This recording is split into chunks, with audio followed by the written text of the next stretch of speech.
Who on earth came up with the idea that in order to pay off your debt, you have to cut everything that you love from your life?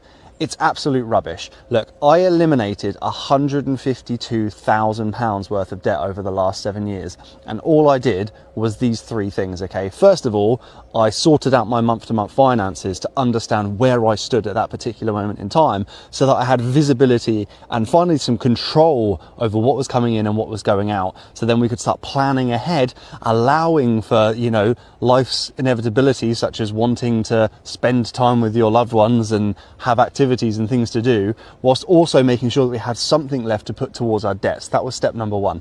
The second step was then putting a debt elimination plan in place. So understanding what the minimum obligations were that we needed to pay on those debts, in what order, and then determining how much was left after that to overpay and making sure that I was being strategic about where that overpayment went to make sure I saved the most amount in interest possible and also reduce my debt repayment term as much as possible.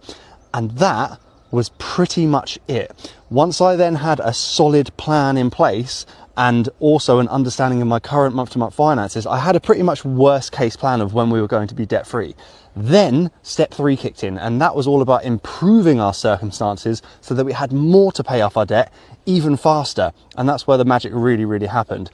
Now, whenever you're ready to finally take control of your finances with only spending 15 minutes a week on all of this stuff rather than the 2 years it took me to figure it out, DM me the word control and I'll send you a free training guide.